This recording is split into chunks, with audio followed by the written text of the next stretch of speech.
दोस्तों, अगर आपको भी बायोलॉजी में प्रॉब्लम है और आपने अभी तक जीव विज्ञान की अच्छे तरीके से तैयारी नहीं की है, तो आप सोच रहे होंगे कि बायोलॉजी में हम किसी तरीके से अच्छे नंबर के साथ पास हो जाएं, तो आप बिल्कुल सही वीडियो पर आए हैं।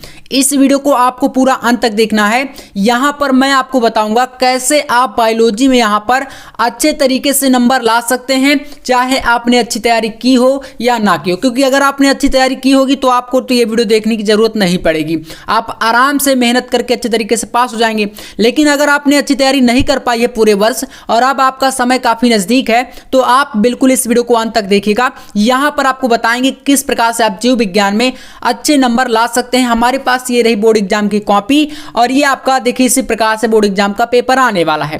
तो यहाँ पर इसी पेपर के अनुसार मैं आपको पूरा क्वेश्चन को सॉल्व करने का तरीका बताऊंगा कि कैसे आप प्रत्येक प्रश्न को आराम से सॉल्व कर सकते हैं। ठीक है ना। तो आप देख सकते हैं यहाँ पर 3 घंटे 15 मिनट और ये पूर्णांक हो गया, निर्देश हो गए, ये सारी चीजों को आप देख लीजिएगा। हम बात करेंगे, देखिए बहुविकल्पीय प्रश्नों में इसका कोई ट्रिक नहीं होता, मैं आपको स्पष्ट रूप से बता देता हूं। बहुविकल्पीय प्रश्न टोटल आपके बायोलॉजी में क्लास 12th में 4 क्वेश्चन आएंगे हमारी यूपी बोर्ड में। ठीक है ना, 4 क्वेश्चन आपके यहाँ पर बहुविकल्पीय में आते हैं। तो मैं इनको चलिए करा देता हूं, क्योंकि इसमें तो कोई ट्रिक नहीं है। ट्रिक मैं आपको बताऊंगा जो हमारे थ्योरी वाले क्वेश्चन होंगे, जो आपके इंपॉर्टेंट डायग्राम होंगे, उनको बताएंगे कि कैसे आप बायोलॉजी पेपर को आराम से एकदम मतलब अच्छे तरीके से पास कर सकते हैं। 40 से 45 नंबर आप लाएंगे अगर आपने अच्छी तैयारी नहीं की है फिर भी इसमें बायोलॉजी में। और अगर 45 नंबर भी आ गए तो समझ सकते हैं काफी बड़ी बात है। उधर आपका प्रैक्टिकल का 30 नंबर जुड़ेगा और ये तो 70-75 नंबर तो आराम से पहुंच जाएंगे। और इतना मिल गया तो काफी ज्यादा है, क्योंकि आपने अच्छी तरीके से तैयारी नहीं की थी।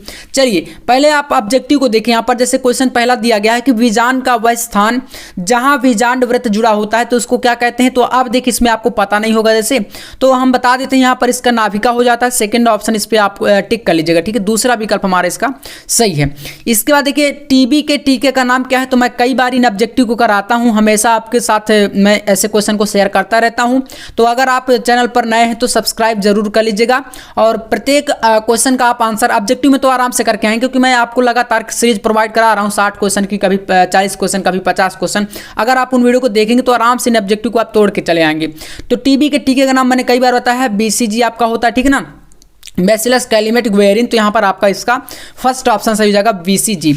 इसके बाद आपका यहाँ पर देखिए इधर क्वेश्चन जो आते हैं आपके, इनको चलिए देखते हैं। तो आप देखिए अगला क्वेश्चन यहाँ पर आपका तीसरा क्वेश्चन कह रहा है कि भारत में रामदेव मिश्रा को किस विषय का अध्ययन के जनक के रूप में जाना जाता है। तो यहाँ पर आप इसका जो है राइट आंसर कर देंगे पारिस्थितिकी, यानी कि फर्स्ट ऑप्शन इसमें सही है। इसके बाद नेक्स्ट क्वेश्चन यहाँ पर जेनेटिक इंजीनियरिंग का उपयोग किस में होता है। तो भैया चिकित्सा, कृषि, परजीवी सभी में होता है। तो यहाँ पर हम लोग कर देंगे इनमें सभी में। ठीक है ना। अब ऑब्जेक्टिव यहाँ से आपके समाप्त हो जाते हैं। अब हम बात करेंगे निश्चित उत्तरीय प्रश्न, अति लघु उत्तरीय प्रश्न, लघु उत्तरीय प्रश्न, कैसे इनका आप लोग आंसर बोर्ड एग्जाम की कॉपी पर देकर आएंगे। ठीक है, इतना तो आप समझ गए, क्योंकि ऑब्जेक्टिव में मैंने बताया कि यहाँ पर कोई ट्रिक नहीं है, आप तुक्का लगा देंगे, सही भी हो सकता है नहीं भी हो सकता है। ठीक है ना। तो पेपर की अगर आप शुरुआत करना चाहें, अगर आपको कन्फर्म है कि हमारे 4 ऑब्जेक्टिव में से 2 या 3 लगभग सही है, तो आप शुरू से करिए। लेकिन अगर आपको लगता है कि एक भी ऑब्जेक्टिव हमें नहीं आता, तो फिर आप लोग निश्चित उत्तरीय या थ्योरी वाले पोर्शन से हमेशा स्टार्ट करिएगा पेपर को। तो देखिए निश्चित उत्तरीय प्रश्न में जैसे कि पहला प्रश्न आपके सामने यहाँ पर है, प्रकाश संश्लेषण प्रक्रिया के दौरान कौन सी गैस मुक्त होती है। अब इसमें आप बताइए, आपको एक चीज तो हमेशा पता है कि जो प्रकाश संश्लेषण की प्रक्रिया होती है भाई साहब, ये पौधों, पेड़ पौधों में होती है ना। और हमें पता है कि भैया पेड़ पौधे कौन सी गैस मुक्त करते हैं, ऑक्सीजन। और कौन सी गैस जो है लेते हैं, ग्रहण करते हैं, तो कार्बन डाइऑक्साइड।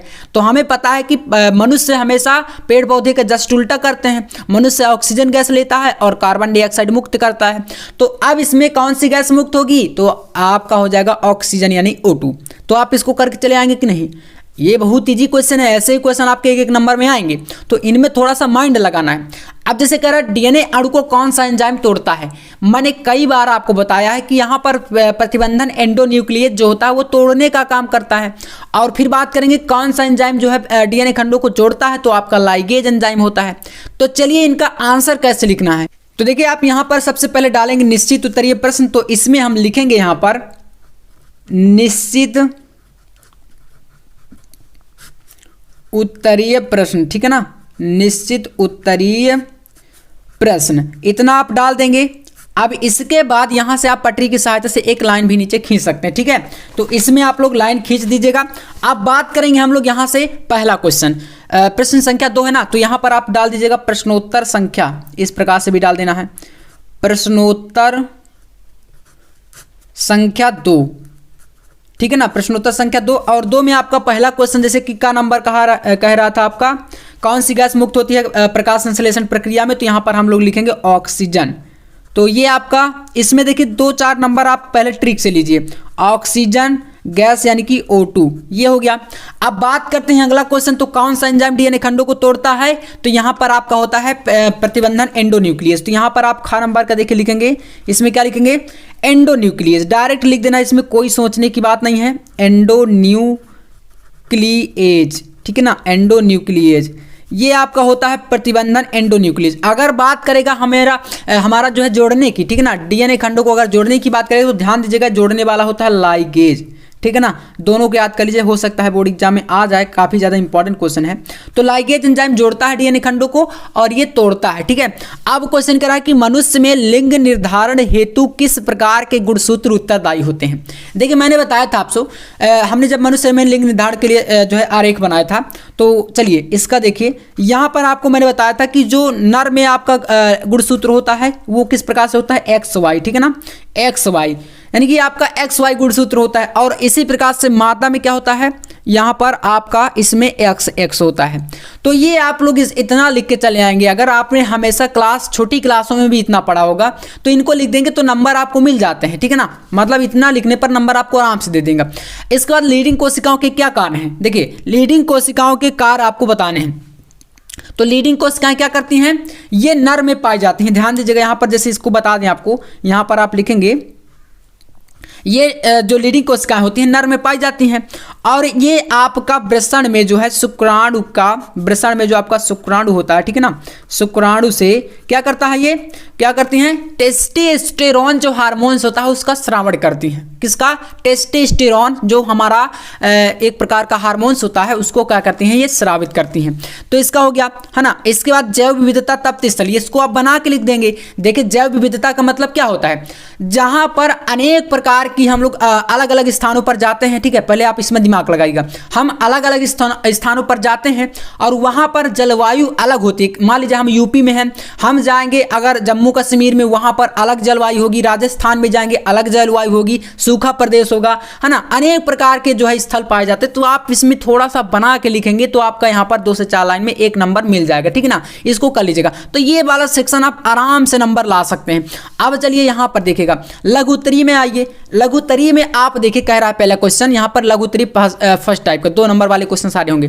पहला क्वेश्चन है वाटसन तथा क्री के द्वारा प्रतिपादित डीएनए के द्विकुंडलित मॉडल का केवल नामांकित चित्र बनाइए। चलिए मैं आपको यहाँ पर अभी बताता हूँ, इसको देखिए कैसे करेंगे, ध्यान समझिएगा। इसी प्रकार से आप करके आएंगे, आराम से नंबर मिल जाएगा। बस क्या ध्यान देना है, जैसे मैं यहाँ पर हैंड राइटिंग अच्छी नहीं बनाया हूँ तो आप थोड़ा सा राइटिंग बना के लिखिएगा, ठीक है ना, क्योंकि राइटिंग का बहुत ज्यादा प्रभाव पड़ता है। तो अब यहाँ पर प्रश्नोत्तर संख्या डाल दीजिए आप लोग इसमें 3, ठीक है ना, प्रश्नोत्तर संख्या यहां पर क्या डालना है आपको 3। और प्रश्नोत्तर संख्या 3 में आपका का नंबर क्या कह रहा है, डीएनए का वाटसन क्रिक मॉडल, डीएनए का हमें क्या बनाना है, वाटसन तथा क्रिक का मॉडल, वाटसन तथा क्रिक मॉडल, है ना, क्या उन्होंने दिया था। देखिए इसको मैं बता दूं, ये आपका द्विकुंडलित मॉडल होता है, इसको ध्यान समझिएगा। आपने डीएनए का चित्र तो जरूर देखा होगा, हमेशा यार आप देखते हैं डीएनए का छोटी क्लासों में, तो थोड़ा सा आप अगर आपसे बनता है तो अच्छी बात है, अगर नहीं बनता तो आप खिंचाने के तो प्रयास करेंगे ना, कम से कम पेन तो चलाएंगे। तो देखिए ऐसे करके बनाइएगा आप लोग, क्या करना है इसमें समझिए थोड़ा सा। एक आपका कुंडली ऐसे करके ये इस प्रकार से ऐसे ऐसे ये चलता है, ठीक है ना, एक आपको इधर से कुंडली लेना है तो ऐसे करके ये बनाइएगा। और फिर क्या करना है, इसी को डबल कर देना है, मतलब यहां से आप इसको डबल कर देंगे ऐसे करके, और फिर आपको यहां से इसको डबल, है ना, ऐसे करके ये डबल। अब आइए इस पे, इसको ऐसे करके ये डबल कर दिए यहां से। अब इनमें लिखना क्या है वो चीज समझते हैं। देखिए ये डबल हमने इसको कर दिया, है ना, ये इधर का हमारा डबल हो गया। अब देखिए इसमें क्या क्या चीजें लिखना है वो समझिएगा थोड़ा सा। सबसे पहली बात, इनके बीच आपका बेस यानी क्षार कौन कौन सा पाया जाता है देखिए डीएनए में। तो आपको पता है जो एडेनिन इसमें होता है ये डबल बॉन्ड के साथ इसमें टी यानी कि थाइमिन के साथ जुड़ता है और ये हाइड्रोजन बेस के साथ जुड़ते हैं, ठीक है ना, हाइड्रोजन।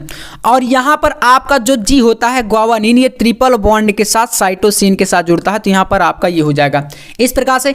और इनमें आपका फास्फेट यानी P प्लस आपका शर्करा P+ इस प्रकार से चलता है। यहाँ पर आपका P+S इनके अंदर आपको लिख देना, ये ध्यान दीजिएगा इस प्रकार से P+S ऐसे इनके लिखते जाना। और यहाँ पर फिर से आपका G को आपको ट्रिपल बॉन्ड के साथ C जोड़ देना है, A के साथ डबल बॉन्ड T जोड़ देना है, फिर G के साथ ट्रिपल बॉन्ड आपको C जोड़ना है, ऐसे चलता रहता है। आप इतना कर देंगे ये आपका 3 कर दीजिएगा, इसको 5 कर देना, ये आपका पूरा मॉडल ऐसे बन जाता है। तो इस प्रकार से खिंचाने का प्रयास करिएगा, आपको नंबर पूरे एग्जामिनर दे के जाएंगे, एक भी नंबर आपसे नहीं काटेंगे, ठीक है ना। तो इतना चीजें समझ गए। अब अगर बात करें इसमें यहाँ पर कहीं पर 34 डिग्री या 34 एंगस्ट्रॉम 20 एंगस्ट्रॉम ऐसे रहता है, तो ये चीजें ध्यान रखिएगा। जो इसका डायामीटर होता है इन दोनों के बीच का कितना होता है, ये होता है 20 एंगस्ट्रॉम। अगर आप मीटर में लिखेंगे तो 20 × 10 घात यहाँ पर कितना हो जाएगा -10 हो जाएगा। 1 एंगस्ट्रॉम बराबर 10⁻⁻10 मीटर, तो ये आपका मीटर में चेंज हो जाता है। ऐसे करके आप लोग इसको बना के आइएगा। बाकी देखिए थोड़ा सा अच्छे से आप खिंचाइएगा, है ना, ऐसे। तो ये आपका जैसे पहला क्वेश्चन हो गया।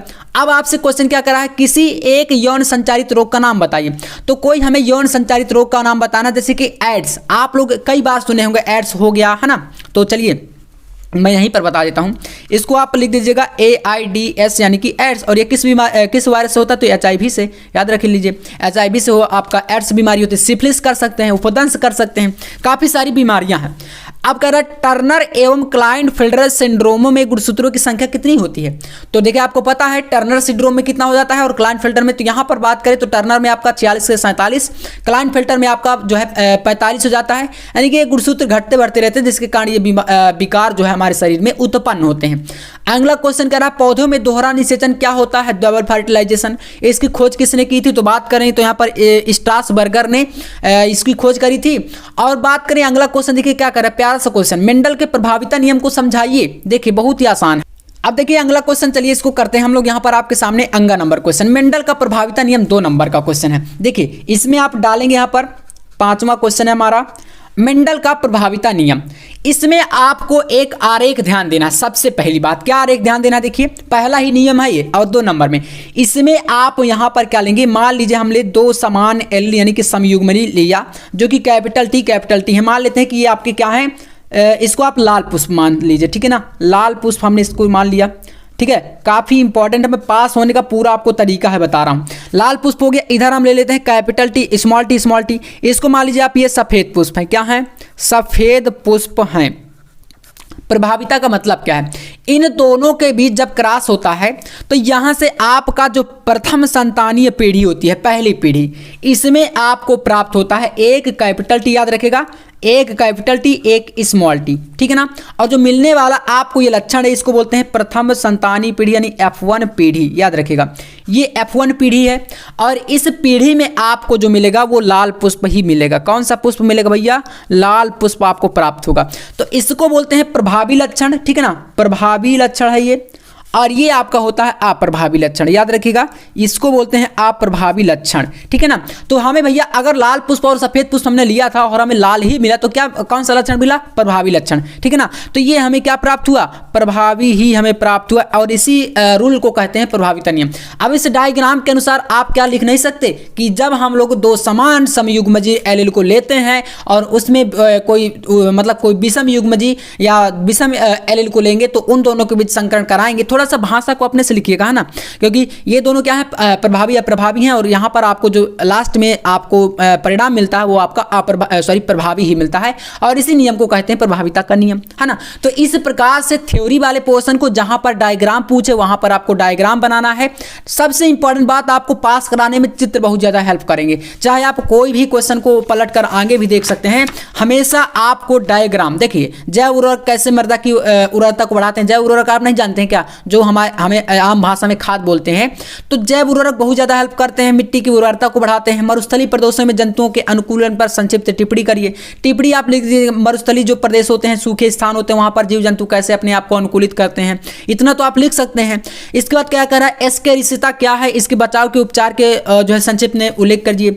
अनिषेक जनन क्या है, मतलब कि बिना निषेचन के जो फल बन जाता है उसको अनिषेक जनन बोलते हैं, या बिना निषेचन के कोई जो है फल का निर्माण हो जाता है, ठीक है ना। यहाँ पर है मधुमक्खियों में लिंग निर्धारण की क्रियाविधि को समझाई। तो अगर आपको मधुमक्खियों में नहीं पता तो आप मनुष्यों में ही करके चले आएंगे, तभी नंबर आपको मिल जाएंगे। अब आइए देखिए, इधर देख लीजिए, आनुवांशिक इंजीनियरिंग क्या है ना।